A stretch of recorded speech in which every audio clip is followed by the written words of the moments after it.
اللہ تعالی عمر فاروق رضی اللہ تعالیٰ عنہ کا مبارک زمانہ ہے۔ حضرت عمر نے فوج بھیجی ایران کے حکمران کے ساتھ جہاد کرنے۔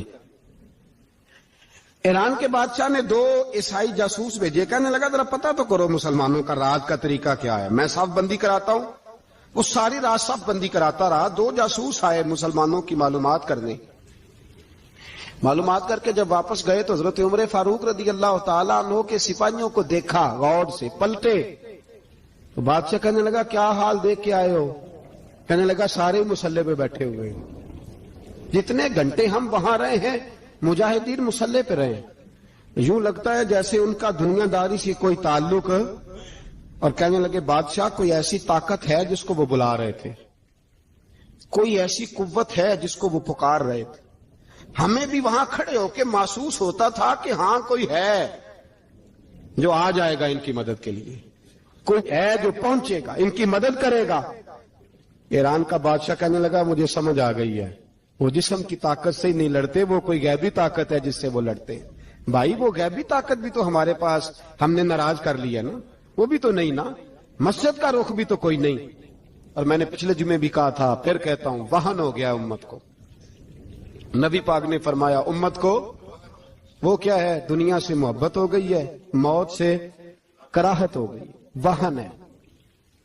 صحابہ کرام کو موت سے بڑا پیار تھا، موت سے بڑی محبت کر، ہماری طرح نہیں، وہ کہتے تھے مریں گے تو منو مٹی، تو وہاں ٹھیک ہے عذاب قبر حق ہے، لیکن میں کہا کرتا ہوں سالوں کے بعد جو پردیس سے ماں کے پاس آئے، ماں اسے عذاب نہیں دیتی، اس کا ماتھا چوما کرتی ہے۔ اور بھائی جو رب کریم کی بارگاہ میں جائے گا تیرا کیا خیال ہے، گل سڑ جائے گا؟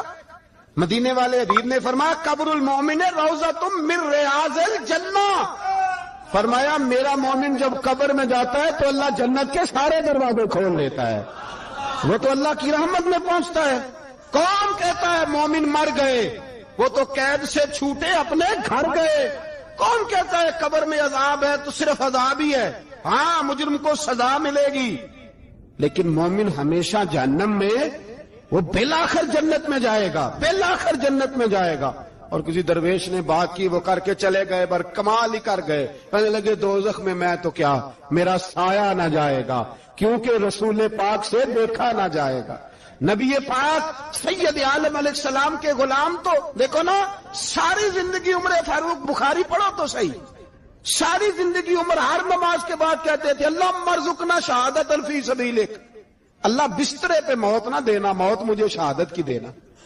حضرت سیدنا مولا علی شیر خدا کرم اللہ تعالیٰ وجہ الکریم ساری زندگی کہتے رہے اللہ علی نے میدان میں عمر گزاری ہے، اسے شہادت کی موت عطا فرما۔ او بھائی یہ تو شہادتیں مانگنے والے۔ حضرت امام حسین میدان کربلا میں کھڑے تھے، شمر کہنے لگا حسین تیری چاروں جانب موت ہے، تو آپ فرمانے لگے تجھے ابھی ہمارا پتہ ہی نہیں، موت سے تو ہمارا پیار چلتا ہے۔ اور فرمایا یہ شہادت تو ہمارا پیچھا کرتی ہے، پہنچ جاتی ہے جہاں ہم ہوتے ہیں، موت سے ڈرا رہا ہے۔ مسلمان کا مرنے کو دل نہیں کرتا، ورنہ وہ اتنی بڑی کوٹھی میں کون رہے گا؟ مرنے کو دل اس لیے نہیں کرتا کہ وہ جو 6 کروڑ 10 کروڑ ڈالر لوٹ کے رکھے، مر گئے تو کھائے گا کون؟ وہ فقیر فاقہ مست تھے، ان کا گھر ہی کوئی نہیں تھا، ان کے بینک بیلنس ہی کوئی نہیں تھے، وہ کہتے تھے گھر ہمارا ہے وہ جو ہمارے رب نے تیار کیا ہوا ہے، ہمارا بینک بیلنس ہے وہ جو ہمیں جنت میں جا کے ملے گا۔ ان کا تو یہ کھاتا ہی کوئی نہیں تھا، اس لیے وہ شہادت کی۔ حضرت عمر بن جموع رضی اللہ تعالیٰ عنہ میدان احد میں 4 بیٹے لے کے آئے۔ کتنے بیٹے؟ بول کے بتائے۔ 4 بیٹے لے کے عمر بن جموع آئے، اور خود ایک ٹانگ سے لنگڑے سے آپی ہیں، ٹانگ چھوٹی ہے، حضور کے سامنے کھڑے ہوئے کہا محبوبہ میرے 4 ہی تھے، میں 4 لے آیا ہوں، قبول کر لیں۔ تو حضور نے فرمایا تو کیوں تلوار اوڑے آیا ہے، یہ تو نے کیوں گلے میں اسلحہ ڈالا ہوا ہے؟ کہا یا رسول اللہ میں نے بھی تو جانا ہے نا۔ تو حضور نے فرمایا 4 بیٹے جو ہیں۔ تو حضرت عمر بن جموع نے بات کی، صحابہ کہتے ہیں ہم لبوں سے مسکرا رہے تھے، آنکھوں سے رو رہے تھے، کیا عجیب انداز ہے۔ حضور نے فرمایا عمر 4 بیٹے جو آ گئے تو رہنے دے۔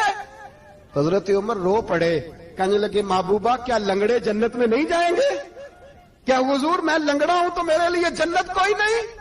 میرے حبیب پاک سید عالم صلی اللہ علیہ وسلم نے فرمایا عمر تو ضرور جنت میں جائے گا۔ کہا محبوبہ پھر بچے بعد میں جائیں گے، میں پہلے میدان میں جاؤں گا۔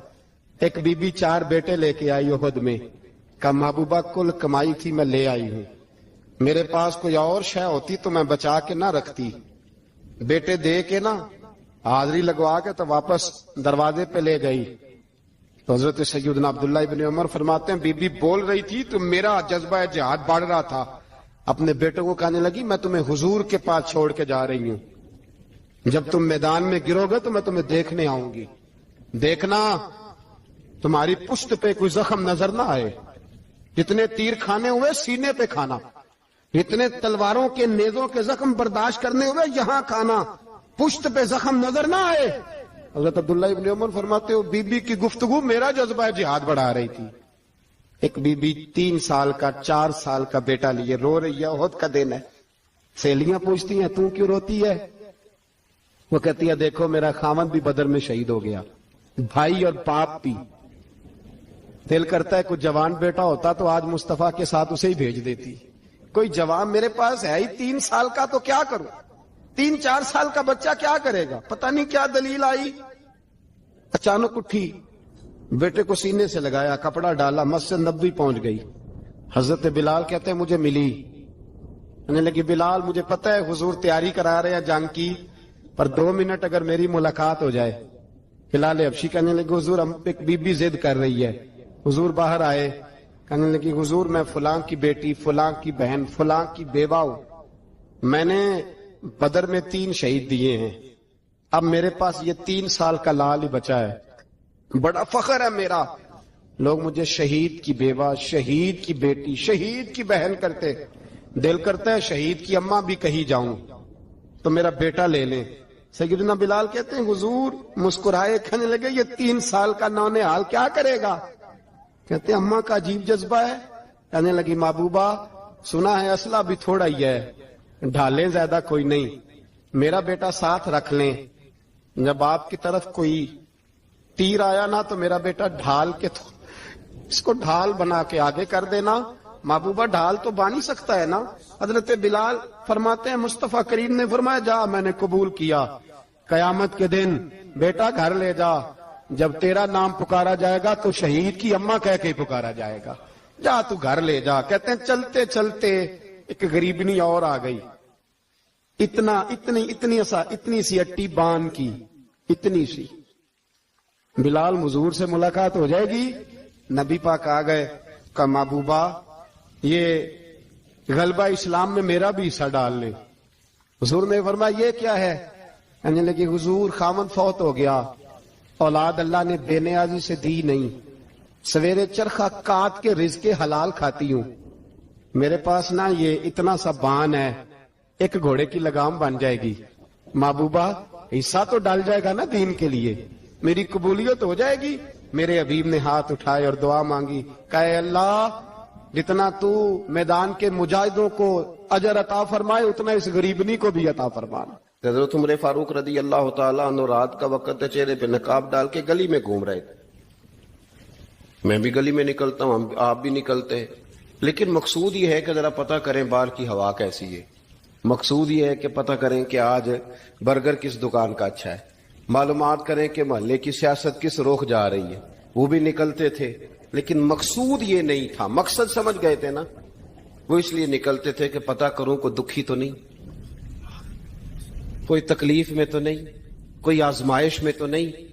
دیکھیں نا کام وہی ہے، میں بھی کرتا ہوں، آپ بھی کرتے ہیں، ساری دنیا کرتی، لیکن وہ ایکم احسن عملا، کردار کس کا ستھرا ہے، ذہن کس کا اونچا ہے، ذوق کس کا بڑا ہے۔ زندگی وہ بھی بتا گئے، ہم بھی گزار رہے ہیں، لیکن وہی کمزور باتیں اور وہی روایتی گفتگو اور وہی لب و لہجہ اور وہی دنیا داری کے مخصوص ہی ہماری گفتگو، فلاں کیا کر رہا ہے، کہاں پہنچ گیا، اگر پیسے کسی نے نہیں کمائے تو کہاں نکھٹو ہے تب نہیں کمائے، اور اگر زیادہ کما لیا تو کہنے لگے 1 نمبر طریقے سے تو نہیں کمائے جا سکتے۔